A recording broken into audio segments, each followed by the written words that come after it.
What's up, tribe? How you guys doing? This is going to be your review of the Real Housewives of Beverly Hills, Season 9, Episode 5. So, look.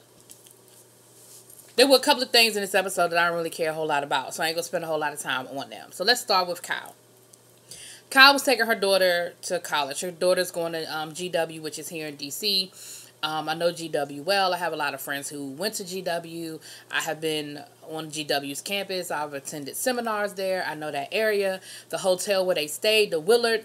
My cousin used to be the head of human resources at the Willard. That restaurant where they ate at, the Occidental, I've eaten there before. I've had plenty of happy hour moments on the rooftop at the Willard. I know that area. It was great to see places that I know, right? And, you know, now, granted, I ain't stay at no suite, because when you saw where they stayed in like a damn mini apartment at the Willard. Now, I wasn't doing all that at the Willard. But I've been there, and it's nice. It's right on Pennsylvania Avenue, you know, right in that area, downtown area. So, but it was cool. You know, we found out that Kyle's oldest daughter is back home. She's graduated from college, and she's having a hard time adjusting to the real world. And, you know,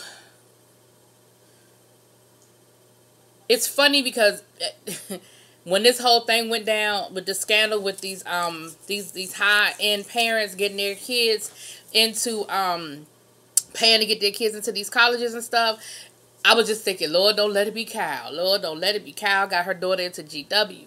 But, you know, it's I ain't going there.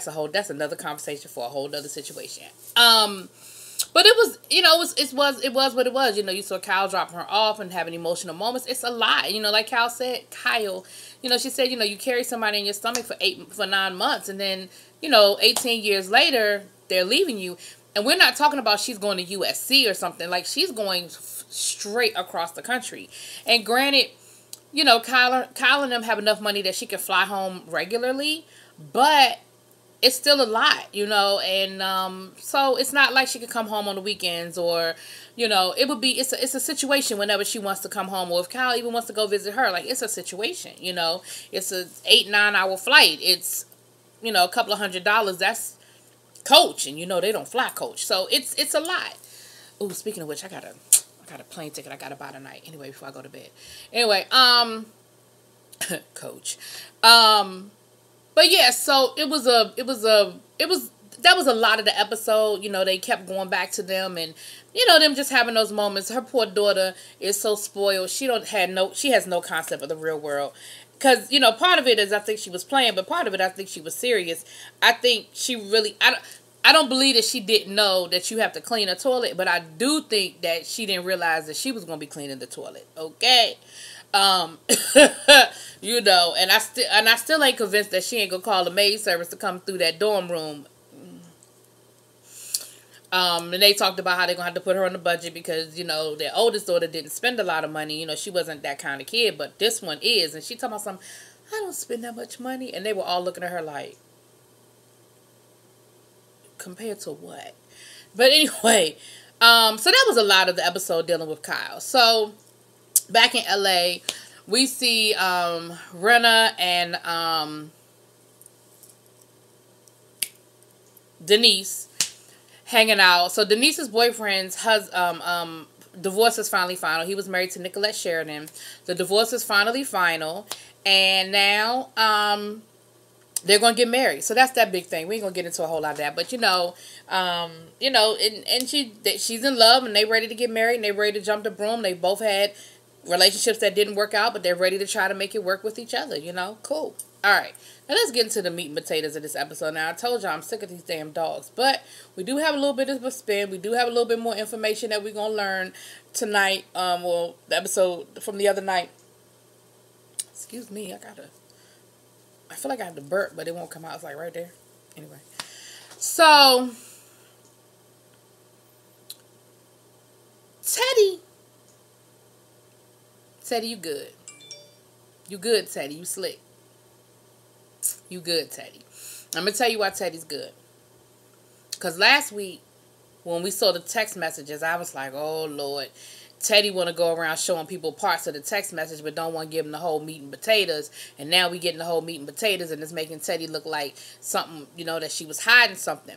But come to find out, Teddy showed everybody that whole conversation. She showed it to Lisa. She showed it to Erica Jane. Now, she didn't show it. Did she show it to Dorit? No. I don't think she gave Dorit all the information. Damn, I'm going to have to go back and look at that part. But she did share it with Kyle.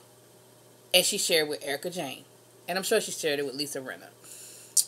But we realized that there was a whole conversation that went down, right? And it was just what I said it was.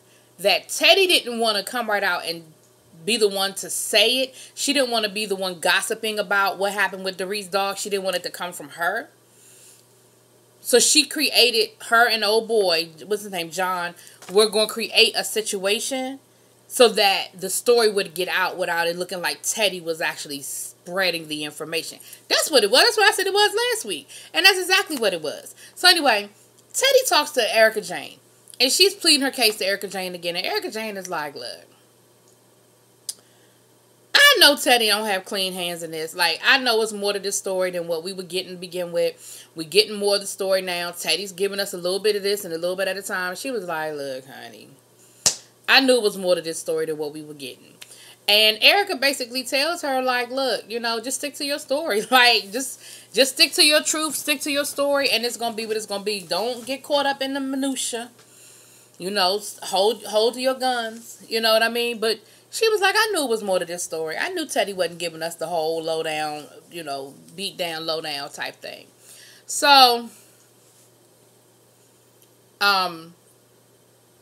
we see that conversation. Then we see Dorit talking to her husband. Well, we saw Dorit and her husband first. And he basically was like, look, I'm over this whole dog situation. Like, don't, just be done with it. Like, be over it, be done with it. I'm sick of the dog. So Teddy came clean. That's when Teddy came clean to Erica and said, this is what really happened. This is the whole story. This is how it all went down. And I'm not proud of my part in it. And yes, I got caught up in it. And, when I realized that they were using me, I didn't know how to get out of it at that time. But this is what really happened. And this is what I said. And yes, there was more to the story than what I had shared earlier. So then we see Lisa confront John, her business partner. Come to find out, he did lie on Lisa. He said that Lisa told him to tell Dorit, but that's not what Lisa said. What Lisa basically said in the middle of an argument was, I don't care who you tell. That was what Lisa said. She didn't say, tell Dorit I said. She said, I just don't care who you tell. And so Lisa was like, you've put me in a really screwed up situation because you lied on me. She was like, don't ever put my name in something unless you hear me specifically say, yes, do this or don't do that. Don't put my name in anything because now I'm in a situation with these girls over something that they're saying I said that I didn't say. And I was like, okay, so that's, okay, we see this now. We see this now. And then, they started talking about the text messages. And he said, well, Teddy didn't want to come right out and really say it. So that's how we set up the whole situation with bringing out Dorit's dog. It was Teddy's idea to do it that way, And he said, look, and he took a lot of responsibility. He said it was me. I take a lot of the responsibility. But at the end of the day, that's already water. That water's already under the bridge because now you put the whole situation out there. And now Lisa looks like the bad guy. And again, Lisa has done some things. And y'all been leaving stuff in my comments about how horrible of a person Lisa Vanderpump was. But I just never believed that Lisa orchestrated this whole thing. I just didn't. Now, do I think that Lisa was more involved in what she's trying? I think she's playing a little too innocent. But I do think that this guy, John, whatever his name is, I think he's the ringmaster, honestly. And I think that he manipulated, he lied, he stretched the truth, he bent things. I think that's coming from him. Because he was mad about the dog, and he wanted Dorit's ass out there. And they knew that Teddy and Dorit had a history, and they did use Teddy. Now, Teddy allowed herself to be used. I ain't saying she innocent, but they did use Teddy. So, you know, Lisa's pissed, Ken's pissed, you know, that whole thing went down. And now we're going to get to the whole confrontation. This review ain't going to take long because I told y'all I'm sick of these damn dogs. Dorit, Teddy, and Erica end up going horseback riding. And they have a good evening. And Dorit said, you know, it's really nice to just hang out with some people that ain't nitpicking at you, that's not, you know, coming at you, clawing at you. And, you know, everything is all good. And they have a good evening. Everything is cool. I love Erica. You know, Erica ordered herself a Budweiser, honey. She kept it moving. And they talked about their marriage and stuff. And Erica said, you know, and we've heard her tell this story before. You know, she said the first, 10 years of my marriage, 10 or 12 years of my marriage, I lived for him. And remember, she talked about that. She ran in, she traveled when he traveled. She, were part of the social society. She said the women never liked her. The women never accepted her, and they treated her like shit. But she did it for him. She, had lunch with the ladies and the other partners' wives and all that other stuff. She said, and then she got to a point where she was like, I'm going to live for me and screw the rest of it. She said, so she said, my husband married one woman, but he's got a totally different person that he's married to now. She said, but we still figure out a way to make it work, And so they were just talking. They weren't even talking about the dog, honey. They were just talking about marriage and life. Because I think Dorit was talking about how her parents were celebrating their 45th wedding anniversary or 44th. My parents have been married for 55, so I get it. That's a long time, especially considering that I'm older and I ain't married. So I'll never see 40 years of marriage. Like, if I got married tomorrow, I'll probably never see 40 years of marriage, honey. And I'm nowhere close to getting married tomorrow. So it was a cool conversation, it really was. I think they might have talked about the dog like that, but the rest of it was just fun. It was just a fun night out. They had a good time, everybody just got on, chaps and shirts, except for, of course, Dorit has to have her Chanel suspenders, honey, she still got to do it up. But it was a good night out, and, that was cool.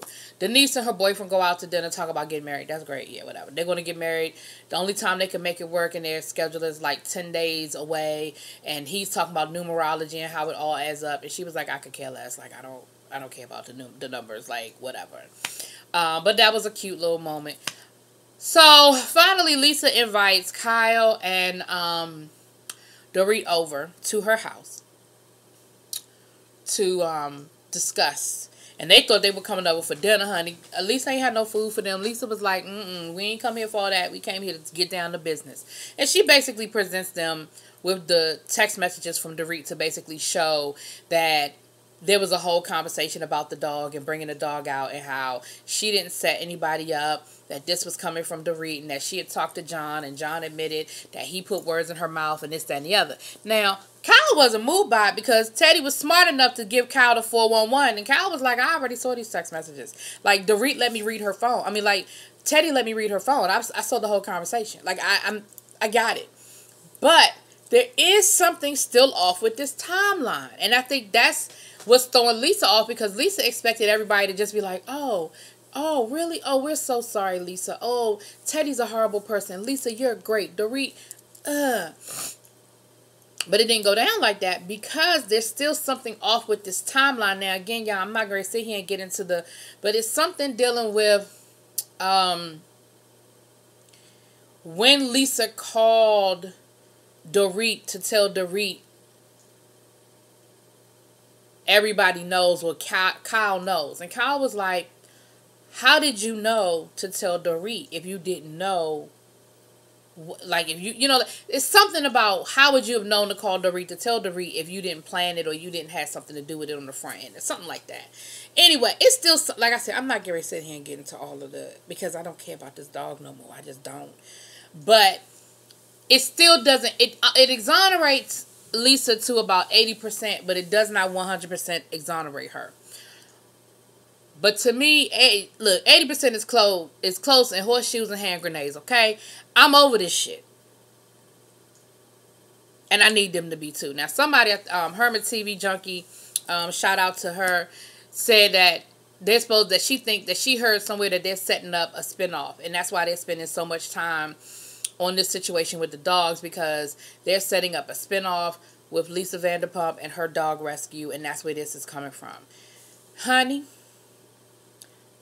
if that happens, then I'm gonna put Lisa Vanderpump, and Lisa Vanderpump of Bravo is the Kardashians over at E, because this will be what, her third or fourth spinoff on this show, because she's got Vanderpump Rules, she's on this, and then she'll have another spinoff. I ain't mad. Look, I ain't mad at you, Lisa. Now, if they're gonna keep giving you shows, damn it, I'm gonna keep taking it too. But do I have to suffer through a whole season about a dog so you can have a spinoff about a dog rescue? Do I have to do that? Because I'm sick of this. They got about one more episode from me on this dog, and I'm not gonna stop watching the show, but I'm gonna stop talking about the dog. I'm telling you that now. So if the whole episode is about the dog, y'all gonna get about a 10-minute review, because I'm not doing this. I'm done with this damn dog. Either you're gonna be mad at people at Dorit or you're not. Either you're gonna be mad at Teddy or you're not. But I'm sick of it.